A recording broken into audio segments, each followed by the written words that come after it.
আজকের এই ভিডিওটা স্পেশালি ছেলেদের উদ্দেশ্যে বানানো। তোমরা প্রায় 80% ছেলে মানুষ এই একই ভুল করে থাকো। প্রত্যেকটা রিলেশনশিপের শুরুর দিকে 100% এফোর্ট দাও, কিন্তু সেটা দিন দিন কমতে থাকে। আর কমতে কমতে অনেকটাই কমে যায় যখন তোমরা বুঝতে পারো যে মেয়েটাও তোমাকে প্রচণ্ড ভালোবাসে। তখন তোমরা ভেবেই নাও যে মেয়েটার সাথে যে ভাষাতেই কথা বলি না কেন, বা মেয়েটাকে যত কম ভালোবাসা বা টাইমই দিই না কেন, মেয়েটা আমাকে ছেড়ে যাবে না। কারণ ওই যে মেয়েটা তো আমার মায়ায় পড়ে গেছে। তবে তোমরা ঠিক এই জায়গাটাই সবচেয়ে বড় ভুল করে ফেলো।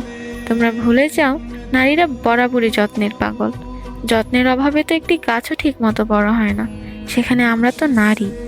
আর সব থেকে কষ্টকর ব্যাপার হলো তোমাদের এই অযত্ন দিন দিন বাড়তে থাকে, যার জন্য আমরা মেয়েরা এই কষ্ট সহ্য করতে না পেরে বিচ্ছেদের মতো একটি কঠিন সিদ্ধান্ত নিয়ে নিই। আর বিচ্ছেদের পর তোমরা ছেলেরা কি সহজেই না বলে দাও, আরে আমি তো ওকে ছেড়ে যাইনি, ও আমাকে ছেড়ে গিয়েছে। কিন্তু এইটা কখনোই বলো না ও আমাকে কেন ছেড়ে গিয়েছে। তাই সময় থাকতেই নিজের প্রিয় মানুষটাকে আরো বেশি সময় দাও, আর ঠিক ততটাই এফোর্ট দাও যতটা রিলেশনশিপের শুরুতে দিতে।